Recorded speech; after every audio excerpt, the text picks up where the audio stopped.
Archives of Prasar Bharati presents the timeless treasure of golden era.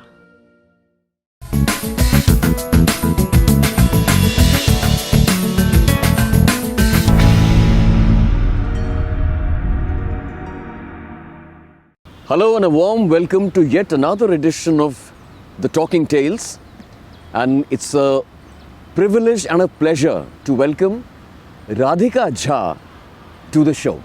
Radhika, welcome. Thank you, I'm happy to be here. The attempt in this session, if I may call it a session, is to know you as an author, to know a bit more about your books. And of course, to know you beyond the author inside you. It's basically an attempt to trace your life journey, your travels across the globe, which we are very curious to know about.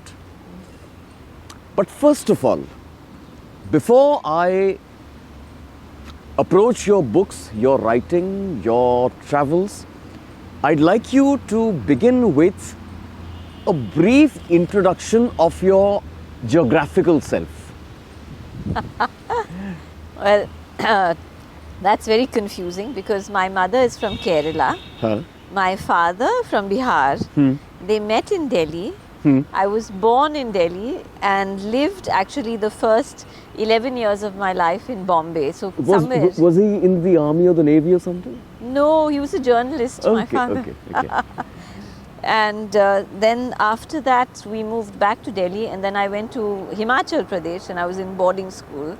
So I feel a bit Himachali also, because so much trekking I have done in the mountains.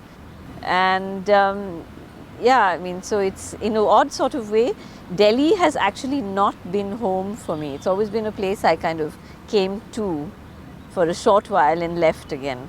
But I'm sure Delhi has some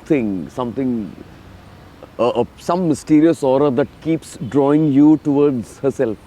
Oh yes, absolutely. I mean, for me, what's really incredible, two things I love in Delhi are the markets, because each market has its own character, which I find really wonderful, whether you're going to Aurobindo Place or Sarojini Nagar.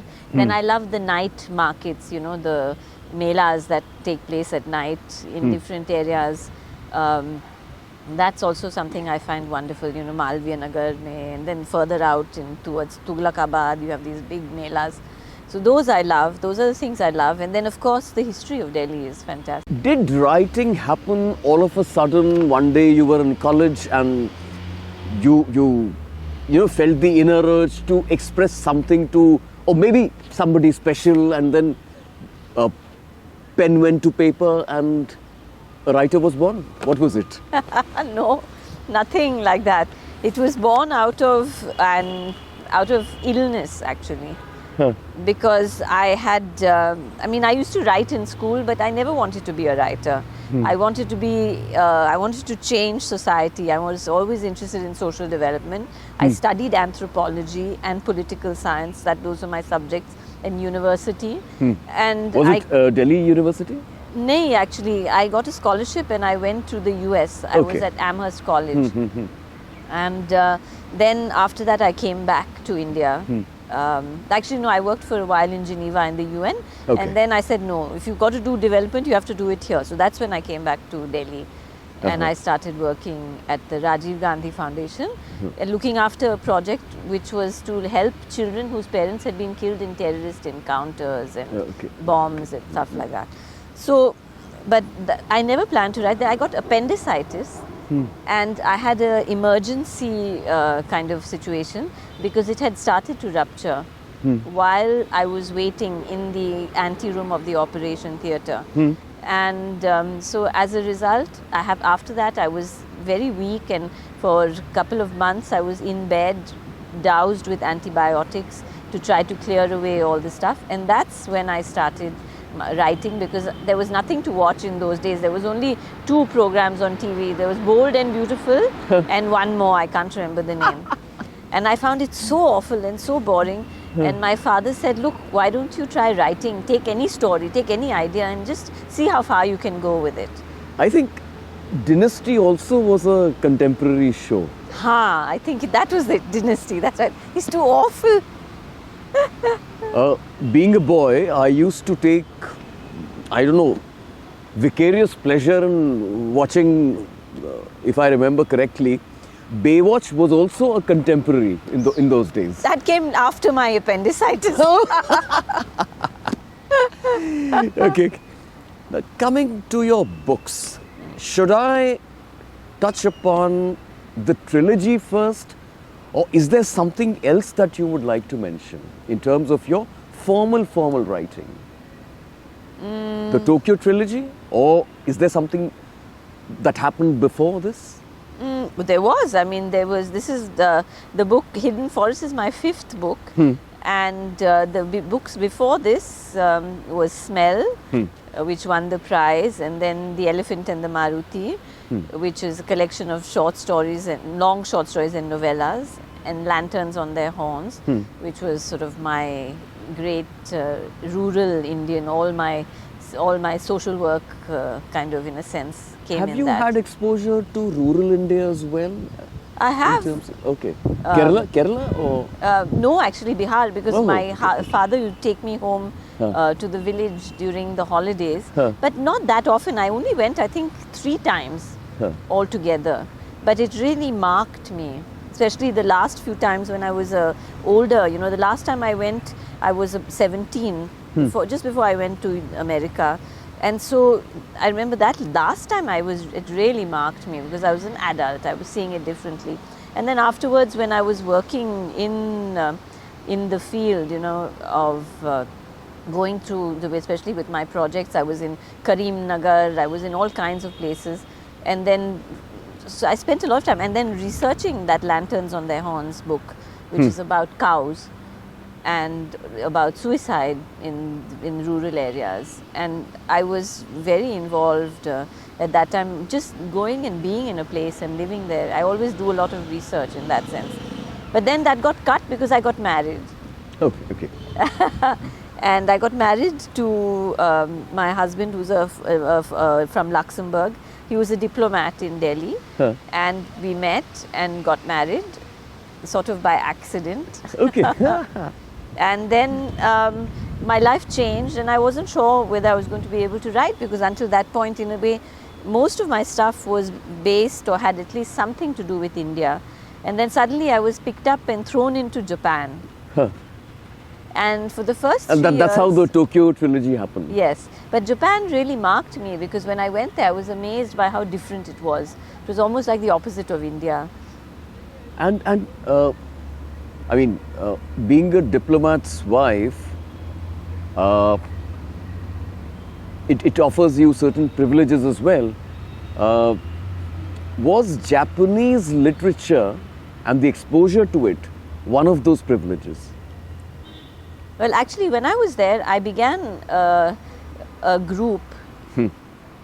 I've always liked Japanese literature. I'd read Mishima, and more than the literature, actually, I loved the art. So I'd already been quite sort of interested in Japanese art, iconography, etc.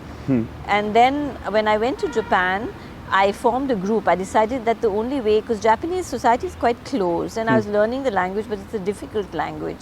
And so in a sense, if you're a diplomat, you know, you live in a place, but you're also on the side. You're like an observer. You're not really living that place. So I was very frustrated. I started a group of people, some Japanese, the few Japanese people I knew, and some other diplomats or researchers who were at the university. We had a group and we used to read Japanese literature. Some people reading it in the original language, some reading it in translation. And we would discuss it. And that for me became a really wonderful way of entering the world of Japan. Coming to your books, which one did you say is your latest, the 5th one? The 5th one is The Hidden Forest. The Hidden Forest. Now,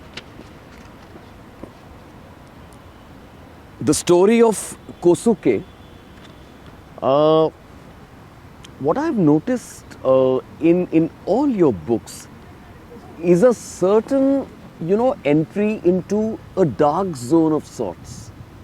Now, I don't know if that's the human mind or the actual underbelly of society, maybe? What are you trying to enter?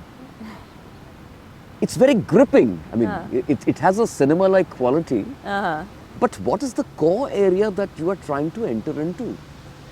Well, I think the core idea, the way the Kosuke books, I mean, my core interest has always been, in a sense, to look at how a traditional society or any society, how in the world has dealt with the arrival of global capitalism. Okay, and the reach of this, and because for me, I kind of think of it as this global capitalist system. It's a kind of a virus that gets into the body, and it takes time to sort of domesticate the virus. And while that's happening, there's a lot of, destruction and everything.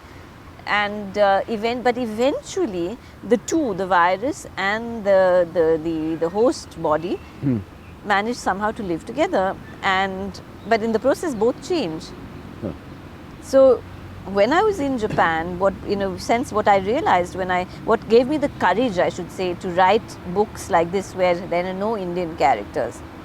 What gave me that courage was this sensibility, which I think is very much me. Because I also did that in Lanterns on Their Horns, where I was trying to find a village which had not been touched by roads. Which had not been touched by development. So I've always been interested in that question. And in Japan, it took the form of these two books. So in a way, that I think my lens is that. But of course, a lot of darkness, that kind of thing, that collision of these two systems, the traditional system and the system of global capital, which is very disruptive fundamentally, which makes people move across the globe, etc., is, that meeting actually leads to some rather dark places. Also, not just outside, but also within the mind, I think. Loneliness, invisibility, feeling like a loser, judging yourself like that in terms of being a winner or a loser. Many of these things, I feel, come into the books. I'm sure you have touched upon, may I call it, universal human foibles, because the virus, as you said, has left none untouched. Yes. Even if you look at other societies as well. Yes. I'm sure everyone has been affected by, maybe because out of, either ambition or avarice or everything put together, maybe. Yes, I think it's a bit like I think of it as a kind of a Pandora's box. That suddenly, when you have money, or when you have the possibility of having money, and you don't know, it could be limitless, what happens is there are all these desires that we have, which suddenly can be fulfilled, which you've ignored. And also the way it works in capitalism is that they want to sell you things. So these things are fanned. Desire is fanned. You start existing in a kind of a cycle of being desiring, or you exist to desire, and you desire, and then more desire, and it's a kind of a treadmill. So it brings out, and not all these desires are pleasant. Some are not so much. Radhika, in the Tokyo trilogy, I'm asking this question to you as an Indian. You are an Indian. Is there any Indian character in either of the books? Or an Indian flavor, maybe? A Japanese character going to a restaurant to eat a samosa, for example? Or it's purely Japanese, is it? Well, I think both are purely Japanese. Partly because when I started writing them, the first one, My Beautiful Shadow, I started writing when I was in Japan. And because I got the ideas in Japan, and the questions that I was asking, and the approach was such that the characters, there was no place for an Indian character, because there are very few Indians at least at that time, which is when I was living there from 2007 to 2013. And that time there were very few Indians in Tokyo. There was a community of Indians in near Osaka, between Osaka and Kobe, who had been there for a trading community, who had been there for a long time. It kind of become Japanified quite a bit. But in Tokyo, there was really no Indians. Okay. They were beginning, just a few were there, but and this I just followed the story, what the story required. I didn't want to keep. It's not like I wanted to keep somebody out or put somebody in. Okay. You know what I mean? Allow me to take a break from your writing, because other facets of your life, your journey are equally interesting. So for a curious mind, let me ask you straight away, Japan, China, US, Greece and Luxembourg. Now, I take this as a masterclass, and as a teacher I ask you, reversely so, can you do a comparative analysis of all the 5 countries in terms of life? Oh my! But that's a very big question. So, what aspect would you like me to look at? For a traveling Indian to spend, say, a couple of years in all places. Well, for me, the place, as you can see, I mean, the place that marked me the most was Japan. Because as a traveling Indian, as you put it, in a way, I felt most, when you travel in the West, there's a kind of an underlying anxiety that I feel over there. Because, and as well in America, it's not just underlying, it's like 50% of my being feels anxious, to be honest. Even though life on the surface is very convenient, but there's a kind of a underlying loneliness, because you feel like everything depends upon you. And it's just you, and that everybody is really busy and is really struggling, and every minute seems to have a kind of a money attached to it. And relationships in the US, I felt, were very transitory because of that, and extremely superficial. In Europe, they're not so superficial, I would say, but they take time, because it's a rather closed world. And then, of course, there's great differences, and there's language and all the rest of it. Oddly enough, I truly felt Japan, for some reason, even though they're, in a way, I would say, more closed than most, they feel very much their Japaneseness makes them unique, etc., is the place where I felt most comfortable, because it is a very secure world. It is clean, and there is such consideration between people, for your needs. People are attuned to try to, in a way, intuit and help you without you even having to say anything. They also, part of that helping is also to try to guide you into following the Japanese way and following the way they do things. But it is a kind of, it's gentle. That leaves us with Greece now. And with China. Greece is midway. Yeah, right. I think China is, for me, felt sometimes very similar to India, and then sometimes also very alien. So, and it's China's a huge place. But there, I think I was most struck by how, because of the communist revolution, they have a completely different relationship to history than anything that I've ever seen. It doesn't weigh on them. So every place, I think, and then that left Greece, which was wonderful for me, because there it was sort of, it's the sea, it's the sense of being in a really ancient place. It was a kind of, that Mediterranean is like a kind of Nabhi of the Western world, if you like. And it was great to be able to learn about that and the whole relationship between these ancient, very ancient cultures. Okay. Were you exposed to Greek and Chinese literature as well? Yes. I have to say that as I said, so when I started the book club in Japan, I did the same in China, because that was a fantastic way to get into Chinese. I learned the language. I started, because since I already had the writing from Japan, because I was learning Japanese. Is it similar? It is, the letters are the same, the pronunciation is completely different. and also in Japanese, because they cut down the number of letters that they use, one letter can have multiple meanings, and that gets very confusing when you're trying to read.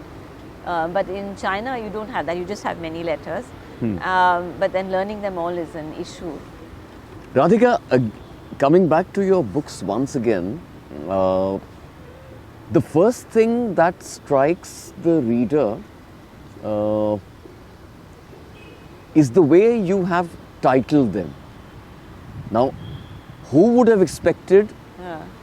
I mean, an elephant would have been nice in a truck or a trailer, but an elephant in a Maruti, that came across as pretty interesting. And then the hidden forest, my beautiful shadow, smell. Is there a pattern to the way you title your books? When does this happen in the entire process?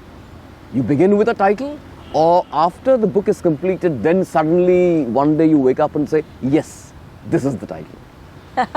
Sometimes it happens at the end, and sometimes it happens in the middle. Oh. With Elephant and Maruti, for example, it happened in the middle because I was, there's one story which is called The Elephant and the Maruti, which starts off with this elephant, which is a wedding elephant in a traffic jam, which goes crazy and completely destroys a Maruti car, which is right behind it. And nobody can move. So that was sort of my vision of catastrophe. Oh, okay, but it also kind of summed up what I thought was quite unique also in Delhi, which is this, at that time especially, there was always animals. Every time I was on the road, I would always see animals of some. There was either a cow, there was elephants, there was camels walking along. And I used to think to myself, what is the place of an animal? How lovely to be in a city where animals have a place on the road and have as much right to be on the road as a human being. And a car, more than even a human being, and a car. And it's kind of for me, that makes made in Delhi unique. And also I was always interested in, as human beings, how much of us is animal, how much of us is sort of the super ego or whatever you want to call it.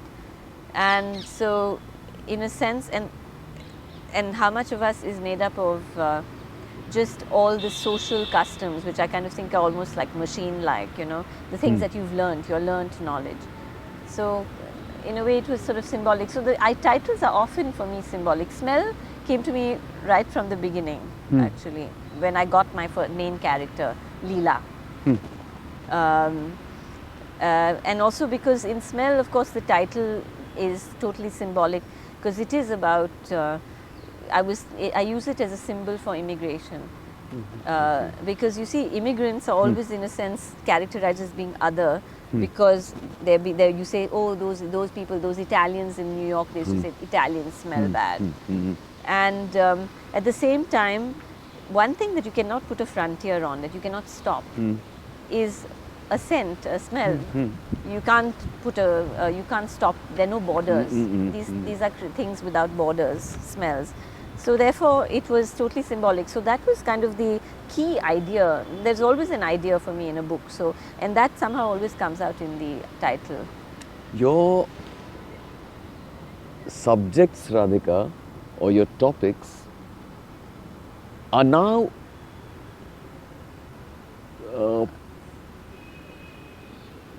growing up on me as a mix of, partly the psychological realm, the sociological realm, even to an extent, the philosophical realm as well.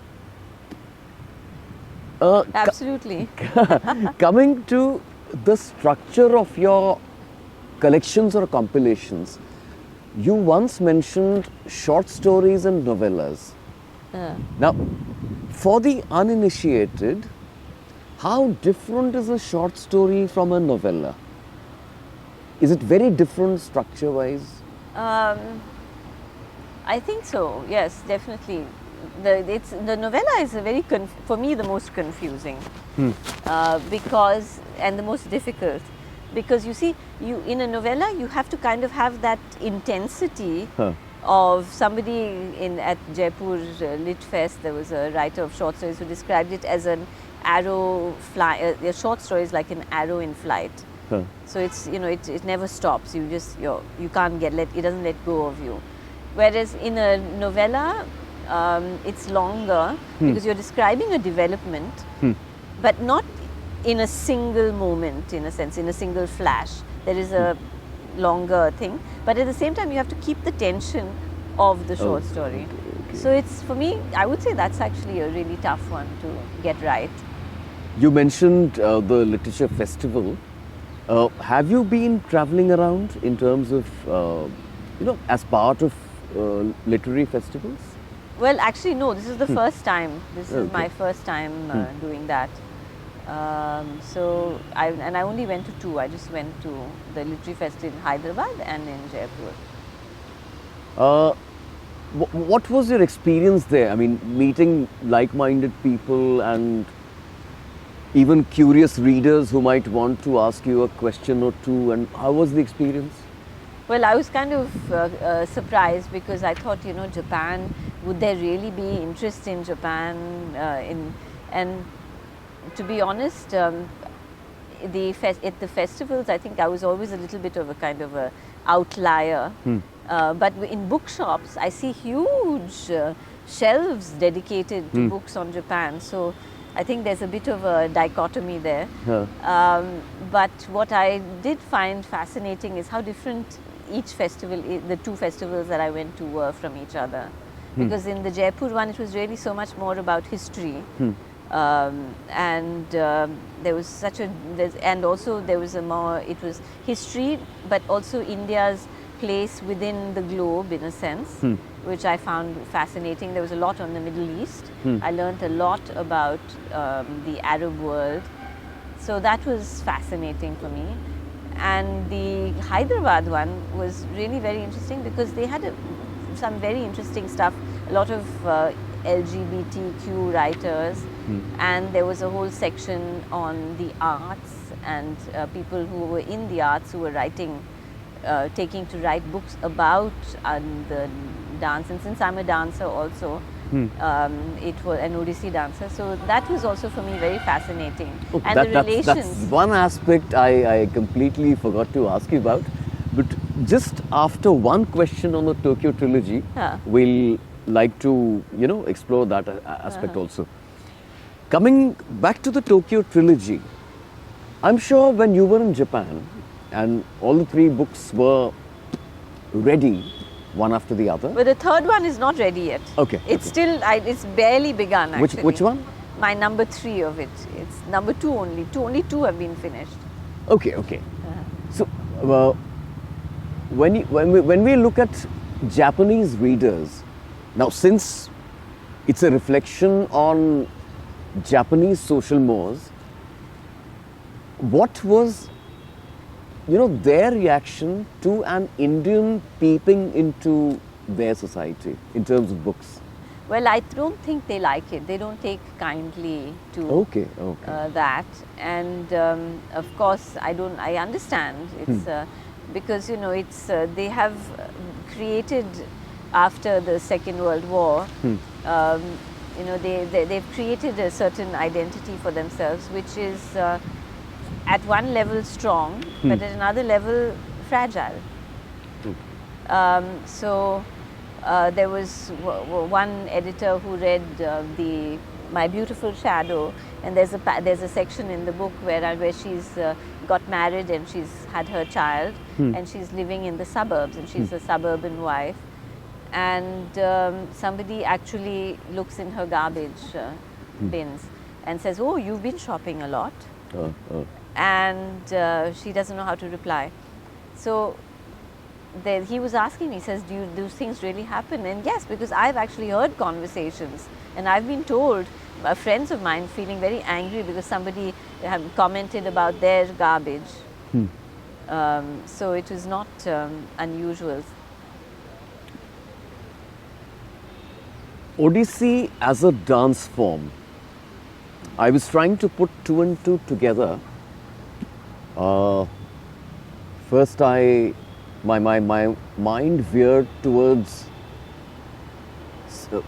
forms such as, again, I'm bringing in a bit of geography here, say Chow or Mohiniyattam for that matter, Yeah. which would have been a natural choice. Now, Odisha is, I mean, that's pretty far from either of the two. It has its own special place, but was there a trigger to it? Why Odissi? Well, there are two triggers actually. One is because my mother was a dancer. She started with Kathakali, and then under Guru Gopinath, and then when he left Delhi, she went to my guru, Surendranath Jaina, and started learning with him. And so when I went to him, it was really also because of my mother. But then when I saw his style, I went to meet him for my mother, because I was sort of, my mother passed away when I was very young. So I went to see him to kind of, in a sense, know people who had known my mother, and to get closer to my mother. And then when I saw his style, so he sat me down in the class. He used to teach in Triveni at that time. And when I saw his style, and I was already 18 at that point, 17, 18.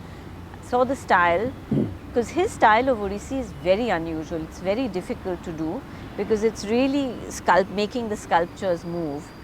And at the same time, it's infused with a kind of a rustic quality of his life in the jatra parties, etc. Okay. And I was just so blown away by the power of it, and the sudden changes of emotion, and the way the emotion and the movement are just sort of fused together. And I could see it's difficult to do, and I think I'm attracted to difficult things. Did you find a similarity between movements in Kathakali and movements in Odissi? No similarity. Okay. None. Kathakali is fantastic because it's pure abhinay, really. And in Odissi, actually, generally, it's more body. But what was interesting with my guru style is how he puts the feeling into the body movements itself, which is, so the body speaks, the eyes speak, but the bhav comes through the movement itself, which is very Odissi, very Chao also. It's very that part of the world. Okay. A straight question now, as we come to the conclusion of our little tete-a-tete. A straight question to Radhika, the writer, more than anything else. Is there something in the pipeline as well, besides your other assignments? Is there a new idea, absolutely new idea, that's working at the back of your mind, which possibly you haven't touched before? Well, no, I mean, actually right now I have some ideas, but they're in the pipeline already. And then for the ones which are just in the back of my mind, I generally don't talk about them.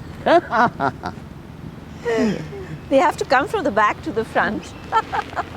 They have to keep bugging me. So they're not fully formed yet. Yeah. Okay. We've almost come to the end of this episode. Anything that you would like to tell our viewers about your life's journey, the essence of your life's journey, the essence of your sum total? I'm afraid I have to pass on that, because I really, the essence of my sum total is that one, like anybody, a journey is all about discovering. There's this wonderful, what I loved in Greece was the poems, it was the poetry, and there's this poem by Cavafy, Ithaca. And that one is, I'm not good at remembering the exact lines of poetry because I have a terrible memory. But I love that poem, and it makes me cry because it's really all about the journey and going away and coming back and going away and coming back. And every time I read that I think for me that is the poem of my life, Okay, well, on that poignant note, Radhika, I'd like to extend my heartfelt thanks for sparing time to come over. I can't call this a studio. This is the first time we are doing it on an outdoor location, and you happen to be the one in our first episode of sorts. Oh, lovely. Well, I hope that, and this is a special day since it's AIR Day, and I love World Radio Day. World Radio Yeah, Day. yeah. Sorry, I'm so sorry. But I love the radio anyway. I listen to a lot of podcasts and radio programs.